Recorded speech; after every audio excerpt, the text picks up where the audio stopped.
myself doctor Mamta Sharma, associate professor political science.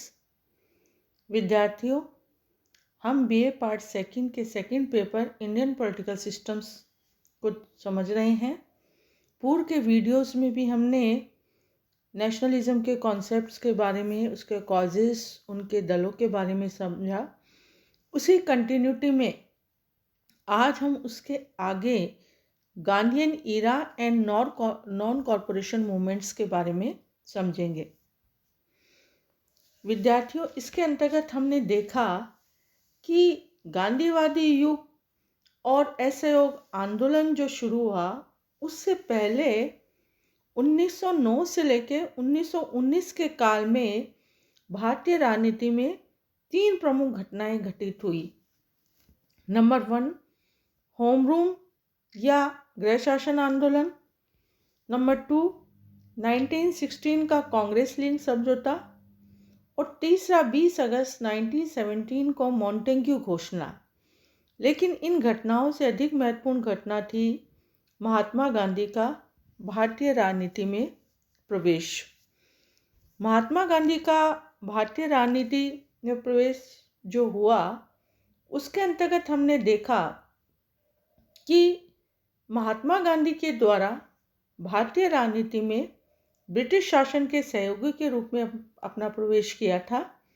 लेकिन महात्मा जी ने भारतीय जनता से ब्रिटिश सरकार के युद्ध प्रयत्नों में जन और धन की पूरी सहायता देने की अपील की और शासन के द्वारा भी उन्हें केसर ए हिंद भी उपाधि प्रदान की गई। लेकिन कुछ ऐसी घटनाएं हुई जिनके कारण महात्मा जी सहयोगी से असहयोगी हो गए और उनके द्वारा ब्रिटिश सरकार के विरुद्ध असहयोग आंदोलन प्रारंभ कर दिया गया।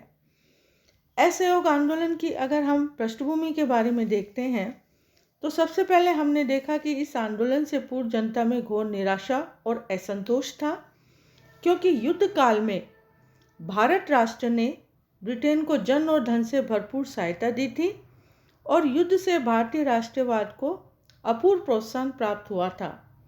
अब भारतीय जनता स्वतंत्रता और लोकतंत्र के स्वप्न सजाने लगी थी, लेकिन कुछ घटनाओं ने जनता की आशा को निराशा में बदल दिया। इसके अंतर्गत शासन के द्वारा युद्ध व्यय के रूप में जोर जबरदस्ती से और भारी मात्रा में धन की वसूली और आवश्यक वस्तुओं के मूल्य में असाधारण वृद्धि के कारण जनता का प्रत्येक वर्ग आर्थिक कष्ट से गुजर रहा था और इस स्थिति के लिए ब्रिटिश सरकार को उत्तरदायी समझा जा रहा था। इसी के अंतर्गत हम बात करते हैं रॉलेट एक्ट की।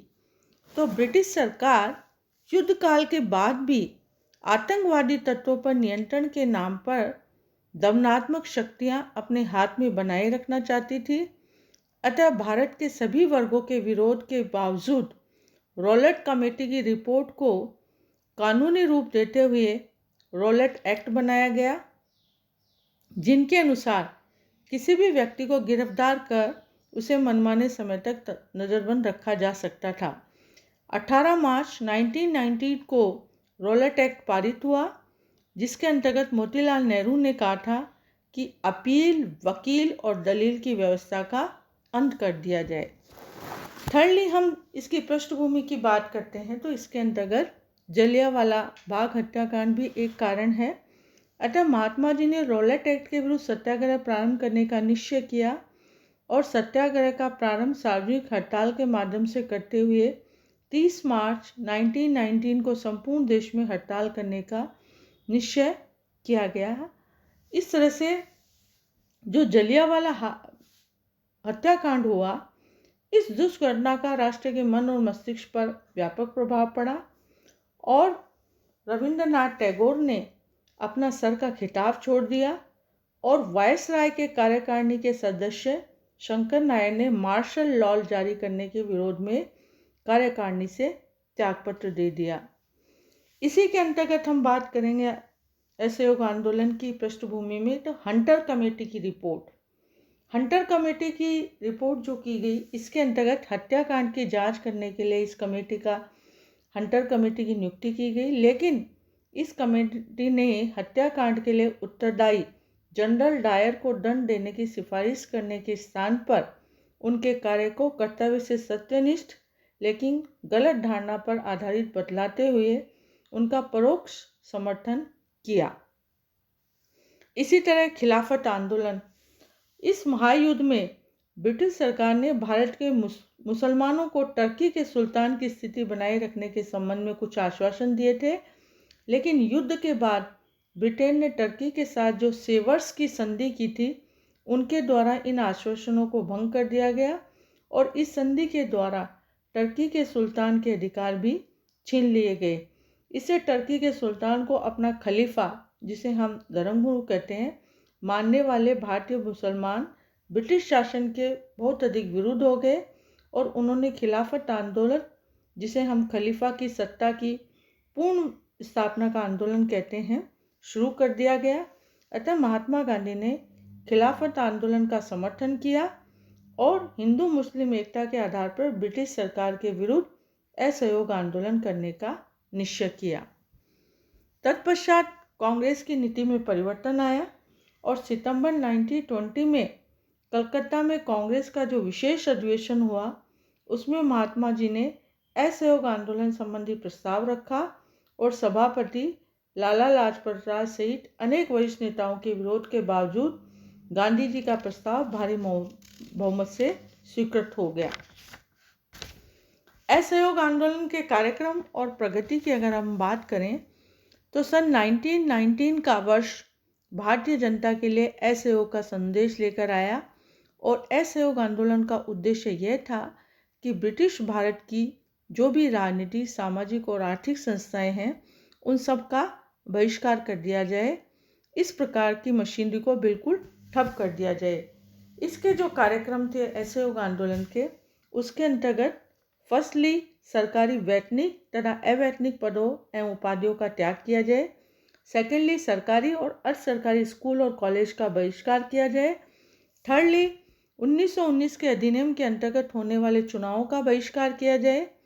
फोर्थ सरकारी अदालतों के बहिष्कार की बात कही और फिफ्थ विदेशी माल के बहिष्कार की बात की। उपयुक्त निषेधात्मक कार्यक्रम के अतिरिक्त कार्यक्रम का एक सकारात्मक पक्ष भी था, जिसके अंतर्गत जो मुख्य बातें थी वो थी राष्ट्रीय स्कूल और कॉलेजों की स्थापना की जाए और नंबर 2 पारस्परिक विवाद तय करने के लिए निजी पंचायतों का उपयोग किया जाना चाहिए और थर्डली बड़े पैमाने पर स्वदेशी का प्रचार किया जाना चाहिए। इस तरह से इस असहयोग आंदोलन का कार्यक्रम और प्रगति हुई इसके अंतर्गत। तत्पश्चात हम देखते हैं कि एक और घटना घटित हुई, चौरी चौरा कांड और आंदोलन का अंत।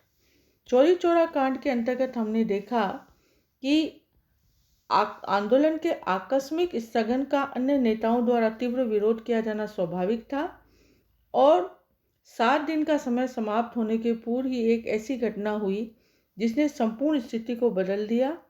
5 फरवरी 1922 को गोरखपुर जिले के चौरी चौरी नामक ग्राम में पुलिस बल के प्रयोग से जनता ने उत्तेजित होकर थाने में आग लगा दी, जिसके फलस्वरूप थानेदार और 21 सिपाही जलकर मर गए।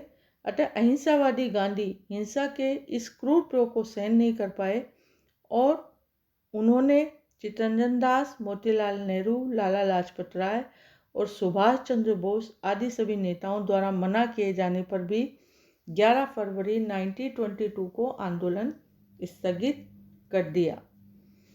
इस आंदोलन की अगर हम दुर्बलता देखें तो असहयोग आंदोलन की संभवतः सबसे बड़ी दुर्बलता राजनीति में धर्म का प्रवेश था, जिसके दूरगामी परिणाम बहुत घातक हुए।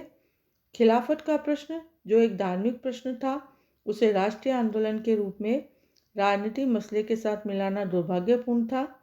गांधी जी ने हिंदू मुस्लिम एकता के लिए ऐसा किया था, लेकिन इसने भारतीय राजनीति में धार्मिक कट्टरता को प्रवेश प्रदान कर दिया और इसके दूरगामी प्रभाव हिंदू मुस्लिम तनाव के रूप में प्रकट हुआ।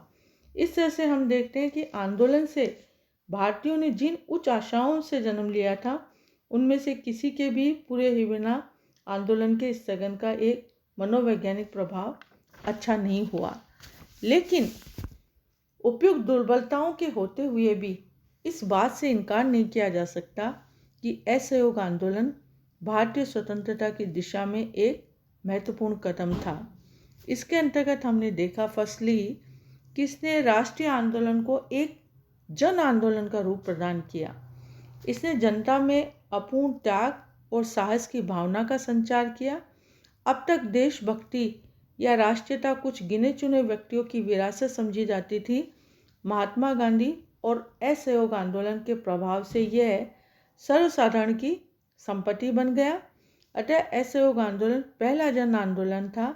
इसने भारतीय जनता को अपने पैरों पर खड़ा होना सिखाया और महात्मा जी और कांग्रेस की यह एक आश्चर्यजनक सफलता थी। सेकेंडली, इसके महत्व की बात करें तो आंदोलन के द्वारा साधारण जनता को निर्भीकता प्रदान की गई। पहले जनता सरकार का विरोध करने में बहुत घबराती थी, जेलों से डरती थी। इस आंदोलन का परिणाम यह निकला कि जनता निर्भीक हो गई और सरकार के विरुद्ध विद्रोह करने से भी नहीं डरती थी। थर्डली, इस आंदोलन का एक बहुत बड़ा लाभ यह हुआ कि जब ये आंदोलन चलता रहा, ब्रिटिश सरकार जनता का पूर्ण सहयोग करने के लिए प्रयत्नशील रही और इस हेतु उन्होंने 1919 के सुधारों को उदारतापूर्ण कार्यान्वित किया और उदारवादियों को अपना हर तरह से सहयोग दिया। एंड फोर्थली, हम देखते हैं कि इस आंदोलन ने कांग्रेस ने जो रचनात्मक कार्यक्रम अपनाया, जिसमें खादी, चरखा, राष्ट्रीय शिक्षण संस्थाओं का संचालन और विदेशी माल के बजाय स्वदेशी को अपनाना, इससे भी देश का एक बड़ा बहुत भारी लाभ हुआ। इस संबंध में सुभाष चंद्र बोस ने आंदोलन की सफलताओं को स्वीकार करते हुए कहा है कि 1921 के वर्ष ने निस्संदेह एक सुव्यवस्थित दलीय संगठन प्रदान किया। इसके पूर्व कांग्रेस एक वैधानिक दल और मुख्यतः बात करने वाली संस्था थी।